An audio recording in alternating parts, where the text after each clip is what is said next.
Hola mis queridos amigos y hermanos, bienvenidos a este estudio. Hoy vamos a comenzar una serie de estudios muy importante que tiene que ver con el santuario terrenal y celestial. Les saluda José Suazo y estaremos aquí durante algún tiempo estudiando estos temas muy importantes para el beneficio y el crecimiento en cuanto a conocimiento de la palabra de Dios para cada uno de ustedes. Vamos a iniciar este tema introductorio hablando acerca de este tema tan importante porque tiene que ver directamente con lo que sucedió en el desierto hace mucho tiempo atrás cuando Moisés sacó al pueblo de Israel de Egipto y también tiene que ver con el establecimiento de ese tabernáculo en el desierto con relación al tabernáculo celestial o al templo celestial. De modo que sean bienvenidos mis queridos hermanos y amigos a este tema tan esencial como es el tema del santuario. Vamos a empezar nuestro tema no olvidando que vamos a poner nuestra vida en manos del Señor cuando comenzamos este estudio importante por medio de nuestra dedicación y el tiempo que pasamos en comunión con nuestro Dios. Vamos a avanzar en esta ocasión. Básicamente entendemos que el santuario terrenal es una copia, según lo que nos dice la Biblia, del santuario celestial. Es decir, que el tabernáculo del desierto que Dios le pidió a Moisés que hiciera era una representación, una sombra del verdadero tabernáculo que está en el cielo. El libro de Apocalipsis básicamente nos enseña en el capítulo 4 y 5 que allá en el cielo está un templo y que en ese templo hay una adoración, mismo concepto que se encontraba en el tabernáculo del desierto. Es decir, que el tabernáculo era un símbolo de adoración y de perdón. Lo mismo que sucede en el tabernáculo celestial, donde se lleva a cabo adoración y también perdón. Nuestro más grande tema que nos ocupa en esta ocasión acerca del estudio del santuario nos debe llevar realmente a una reflexión con respecto a una pregunta, y es: ¿por qué el Señor había pedido un santuario o un lugar donde adorarle? Porque eso es básicamente lo que encontramos en la Biblia cuando leemos el libro de Éxodo. Después de dar su ley, después de escribir los 10 mandamientos en tablas de piedra, después de preparar al pueblo, sacarlo de Egipto, Dios le pide que le hagan un santuario, dice, y que me hagan un santuario para mí, para que yo habite entre ellos. Estoy leyendo la versión internacional. La versión internacional. Y esta versión dice, y que me hagan un santuario, es decir, que hagan un santuario para mí, para que yo habite entre ellos. Aquí el punto es la palabra santuario. ¿Cuál es la palabra utilizada aquí para poderla entender mejor? Y es esta, precisamente, la palabra Mikdash, que quiere decir literalmente lugar sagrado, pero es que esta palabra también viene de la palabra Kadash, que esa la encontramos en Génesis 2:3. La palabra Kadash significa apartado para un uso exclusivo, apartado para un uso específico. Lo mismo que sucedió en el capítulo 2 de Génesis, en el versículo 3, donde Dios aparta el séptimo día para adoración propiamente hablando. Aquí, en este caso, el verbo Kadash de nuevo aparece diciendo que hay que apartar, pero ya no un día, eso ya había sido apartado. Ahora lo que debía apartarse era un lugar sagrado, había que construir un lugar que sería apartado única y exclusivamente para la adoración a Dios. Ahora, lo importante de esto es que este es el santuario que conocemos nosotros como el santuario. El santuario estaba dividido precisamente en 3 partes. Algunos quieren enfatizar nada más en 2, yo quiero enfatizar en 3.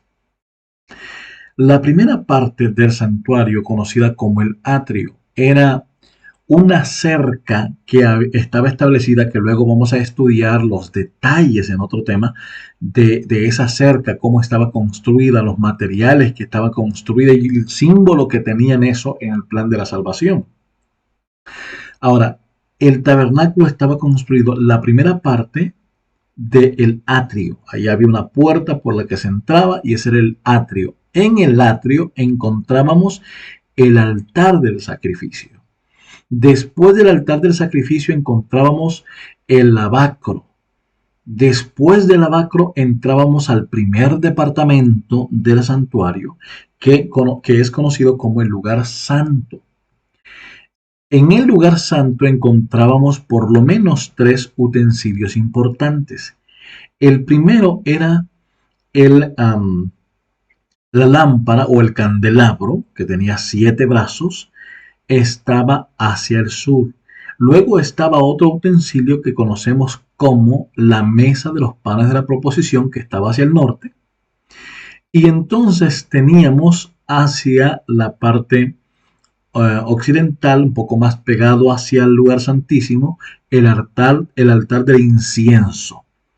Este altar del incienso. Ahora, al entrar al lugar santísimo, había un velo, había una cortina. A ese lugar, al lugar santísimo, solo se entraba una vez al año, que era con respecto a la fiesta del Yom Kippur o la fiesta del Gran Día del Perdón, una de las fiestas más importantes en toda la historia del pueblo de Israel. Porque ese día el pueblo recibía remisión de pecados, recibía perdón de sus pecados por medio de un sacrificio especial que se realizaba.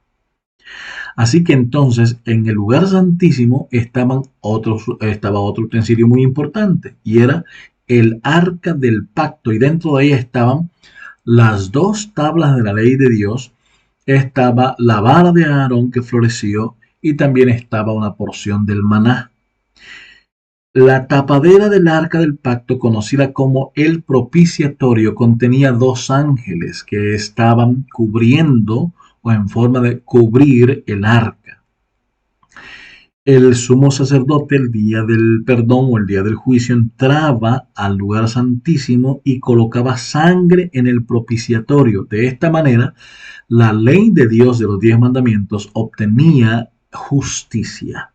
Y de esta manera el pueblo obtenía perdón por medio del sacrificio que representa la misericordia de nuestro Dios. Ahora, esto es interesante porque en los capítulos 26 en adelante de Éxodo encontramos cómo es que se construye. Luego encontramos una descripción más a fondo en los capítulos 38 y 39 y 40 del mismo libro de Éxodo. Sin embargo, en estos capítulos podemos encontrar que Dios manda a realizar cada parte del arca, cada utensilio cuidadosamente. Ahora, ¿cuál era el propósito de este santuario, de este tabernáculo? El propósito es que necesitaba consagrar al pueblo. Fíjense que durante mucho tiempo he buscado yo si había una consagración especial para el pueblo. Y no había una consagración específica para el pueblo. De hecho, la consagración del santuario coincidía con la consagración de los sacerdotes. Por eso es que en el Nuevo Testamento encontramos algunas citas como que nosotros fuimos hechos sacerdotes de Dios. El pueblo de Dios somos considerados sacerdotes del Señor. Es decir, que ante el Señor no están los pastores, los primeros ancianos, no. Ante el Señor estamos los hijos de Dios. Por eso es que en el capítulo 29 de Éxodo podemos encontrar una descripción tan precisa. Dice, y llevarás a Aarón y a sus hijos. Aquí hay una representación. Dios quería que las familias fueran puestas de manifiesto, o pusiese de manifiesto todos sus intereses, los pusiera aparte y pudiese poner su vida en armonía con los principios de Dios en este templo que Dios había mandado hacer. Y dice, y llevarás a Aarón y a sus hijos a la puerta del tabernáculo de reunión, y los lavarás con agua, y tomarás las vestiduras y vestirás a Aarón la túnica, el manto del efod, el efod y el pectoral, y le ceñirás con el cinto del efod, y pondrá la mitra sobre su cabeza, y sobre la mitra pondrás la diadema santa. Luego tomarás el aceite de la unción y lo derramarás sobre su cabeza, y le ungirás, y harás que se acerquen sus hijos, y les vestirás las túnicas. Esto es impresionante. ¿Por qué razón? Porque el propósito de Dios al erigir el santuario en el desierto era para consagrar a sus hijos, para establecer un vínculo entre Dios y su pueblo. Ahora, es interesante porque aquí dice que llevarás a Aarón y a sus hijos a la puerta del tabernáculo de reunión y los lavarás con agua, es decir, los vas a bañar. Esto implicaba pureza, esto implicaba limpieza, esto implicaba arrepentimiento, implicaba apartarse de todo mal. Y luego dice que tomaría las vestiduras después de lavarlos. Imagínense que aquí no importaba el chasco, la humillación, el ridículo de ser bañados delante de toda la gente del pueblo. Aquí lo que era importante es la humillación, el arrepentimiento, el símbolo que representa el ser lavados con agua. Por eso es que antes de poder entregar nuestra vida al Señor necesitamos el arrepentimiento de nuestros pecados para que el símbolo de la muerte de Cristo nos limpie de todo pecado. Y eso es precisamente lo que ocurrió aquí con Aarón y sus hijos. Y después de haberlos bañado, lavado, después de haberlos limpiado, que todo esto tiene una simbología espiritual, tomarás las vestiduras y vestirás a Aarón. Es decir, que después que nosotros nos entregamos a Cristo y nos arrepentimos de nuestros pecados, después de eso, solamente después de eso, Cristo nos da sus vestiduras, su vestidura espiritual de santidad para que podamos cubrirnos con ellas. Luego nos dice que ceñirás con el cinto del efod, es decir, después de eso nos prepara el Señor. ¿Por qué? Porque a partir de allí comienza una batalla espiritual en nuestras vidas y comenzamos a luchar para que otras almas vengan al conocimiento de Cristo Jesús. Mis queridos hermanos, el propósito del templo de Dios es que haya un lugar donde podamos ir a adorarle.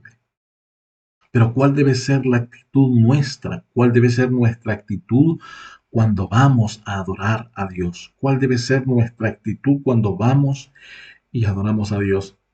Miren lo que dice Esdras 9, 5 y 6. Y a la hora del sacrificio de la tarde me levanté de mi aflicción, y habiendo rasgado mi vestido y mi manto, me postré de rodillas y extendí mis manos a Jehová mi Dios.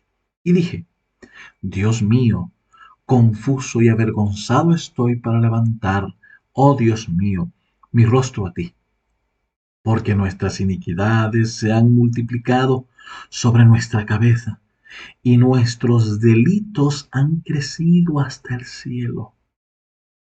Esa es la actitud que debemos tener cuando vamos al templo a adorar. Porque allí está el Señor, allí están sus ángeles, el universo entero está observando nuestra actitud de humillación y reconocimiento de nuestro pecado, de nuestro arrepentimiento, para que Cristo pueda limpiarnos.